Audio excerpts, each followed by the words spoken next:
두 종목 다 한마디로 롤러코스터입니다. SK하이닉스는 검은 월요일 이후에 이틀 만에 160만 원에서 217만 원까지 너를 뛰었고요. 삼성전자도 24만 원에서 28만 원 사이를 오갔으니까요. 그런데 흥미로운 건 이 요동 속에도 증권가는 목표가를 줄줄이 올리고 있다는 거죠. SK하이닉스는 애널리스트 36명 전원이 매수 의견을 내고 있고요. 매도 의견을 내고 있는 애널리스트는 단 한 명도 없습니다. 거기에 적극 매수 의견이고요.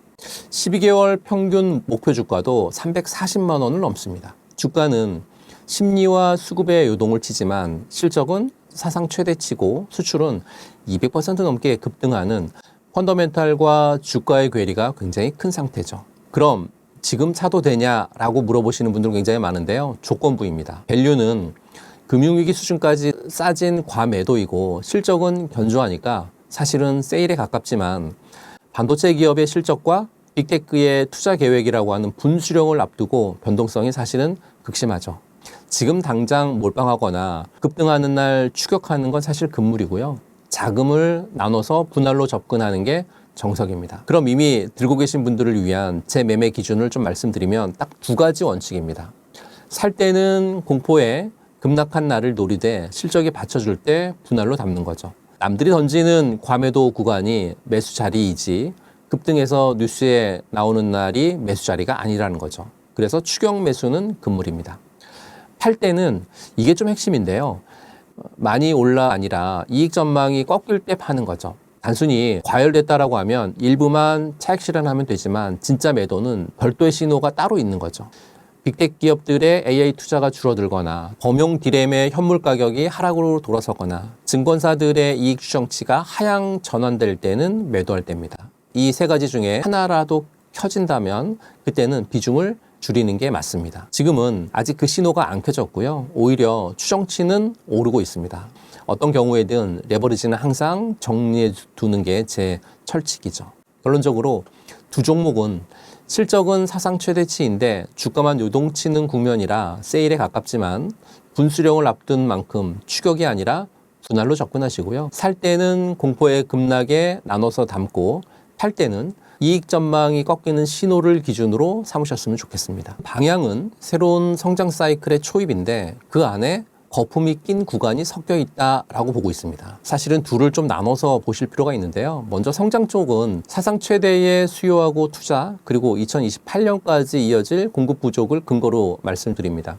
특히 JP모건이요. AI 반도체 신규 설비가 2028년까지 확보되기 어렵기 때문에 만성적인 공급 부족이 가격 결정력을 뒷받침한다라고 얘기하고 있습니다. 올해 하반기 반도체 주가가 사상 최고치를 경신할 걸로 JP모건은 보고 반대로 버블 쪽도 만만치 않습니다. 모건 스탠리는 빅테크의 AI 투자를 8,050억 달러로 추산하면서도 반도체 비중 축소를 권고했고요. 미국의 재무부 쪽에서의 분석가들이 AI 수익화가 실패하면 닷컴 버블처럼 충격이 확산될 수 있다라고 하는 경고를 담았다라고 알려졌습니다. 그럼 제 판단의 근거는 이번 사이클이 과거와 결정적으로 다른 건 수요의 구조가 바뀌었다라고 보고 있습니다. 과거 반도체는요, 스마트폰이라든지 PC 사이클이었기 때문에 호황과 불황을 반복합니다. 하지만 이번에는 AI 데이터 센터라고 하는 새로운 축이 생겼죠. GPU가 늘면 HBM이 그리고 소부장이 전력이 반드시 함께 필요하죠.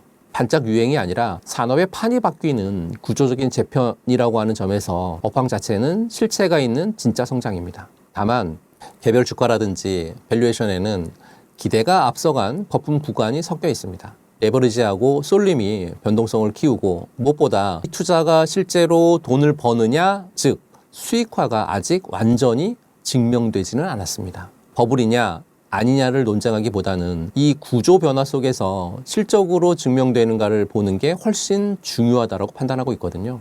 그 답이 마이크로소프트, 알파벳, 메타, 아마존 이 기업들의 실적에서 AI 투자가 계속이 되고 수익으로 연결되는지를 확인해야 된다라고 말씀드리고요. 투자가 유지된다라고 하면 성장 사이클에 힘을 받을 거고 캐펙스가 꺾이는 신호가 나온다라고 하면 그때가 거품 판정의 시작이다라고 말씀드립니다. 정리해 보면 저는 지금을 새 성장 사이클의 초입에 무게를 두되 거품 구간이 섞여 있는 국면으로 보고 있습니다. 버블 논쟁에 휩쓸리기보다는요, 실적으로 증명되는 종목을 옥석을 가려서 분할로 접근하시고 빅테크의 투자라든지 수익화라고 하는 답안지를 꼭 확인하시면 좋겠다라고 말씀드립니다. 옥석 가리기에 대한 기준은 딱 한 가지입니다. 기대가 숫자로 넘어오는가입니다. 화려한 시연 영상이나 발표가 아니라 실제 수주 계약에 대한 공시, 흑자 전환, 양산 데이터 같은 숫자가 붙는지를 보는 거거든요. 로보티즈는 핵심 부품 액추에이터로 영업 현금 흐름이 흑자 전환했고요. 두산 로보틱스는 미국의 원 엑시아 인수로 실적이 실제 반영되기 시작했죠. 이건 숫자가 붙는 쪽이거든요. 반면에 레인보우 로보틱스는 삼성전자의 후광과 휴머노이드의 기대가 주력인데 아직 적자고요. PBR도 지금 80배를 넘습니다. 삼성과의 실제 납품 계약 같은 구체적인 숫자가 확인될 때까지 기다리는 게 맞겠죠. 여기에 하나 더.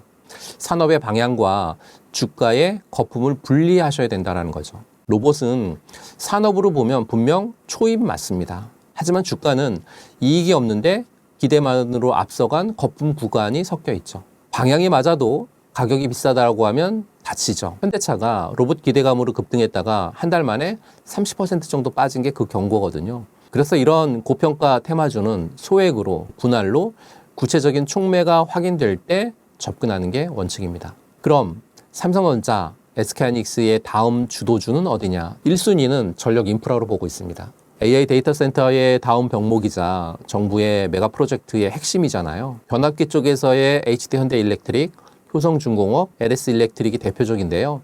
그 다음은 조선, 방산, 원전, 이른바 조방원도 해당이 될 것 같습니다. 한화 에어로스페이스라든지 두산 에너빌리티처럼 수주하고 실적이 뒷받침되는 이런 곳입니다. 밸류업과 금리 수혜의 금융이라든지 악폭과대의 기술 수출 기대감까지 갖고 있는 바이오도 함께 볼만합니다. 로봇도 장기 종목으로 후보군에 충분히 오를 수 있겠죠. 지금은 밸류 부담이 좀 커서 실적을 확인하면서 소액으로 접근하는 게 좀 안전하겠지만요.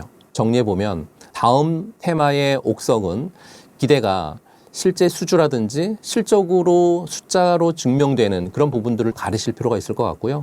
방향이 맞아도 고평가 종목은 소액으로 분할로 접근하실 필요가 있을 것 같습니다. 삼성전자, SK하이닉스의 다음은 전력 인프라를 필두로 조방원과 금융, 바이오 같은 실적 뒷받침 업종에 주목하실 필요가 있다고 말씀드립니다. 원칙 4가지를 좀 말씀드릴게요. 첫 번째 원칙은 수급과 펀더멘탈을 분리해서 보시는 겁니다. 이게 가장 중요합니다.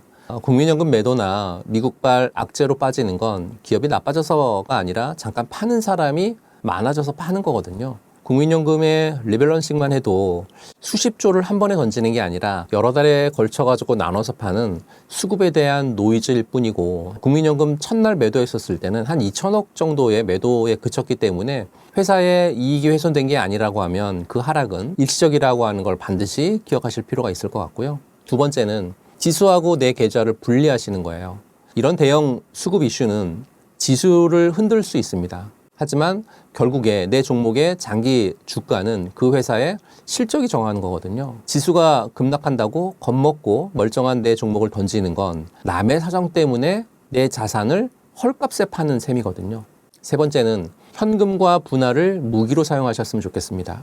수급 이슈는 예고 없이 왔다가 지나가거든요. 그래서 평소에 현금은 일부 들고 있다가 어떤 급락이 나올 때 오히려 실적이 좋은 종목을 나눠 담는 기회로 삼으시면 될 것 같습니다. 공포에 파는 게 아니라 남들이 파는 노이즈를 매수 자리로 활용하는 거죠. 네 번째는 레버리지는 반드시 멀리 하십시오. 수급 이슈로 인한 변동성은 방향을 예측하기 굉장히 어렵습니다. 비투라든지 레버리지를 쓰신다라고 하면 회사는 멀쩡한데 단지 지수가 출렁였다는 이유 때문에 강제 청산을 당해서 시장에서 쫓겨나죠. 흔들리지 않으시려면 애초에 흔들려도 버틸 수 있는 구조를 만들어 두실 필요가 있습니다. 정리해보면 실적과 무관한 수급 급락일 때는 수급과 펀더멘탈을 분리해서 회사가 멀쩡한지만 확인하시고요. 지수 공포에 내 종목을 던지지 마시기 바랍니다.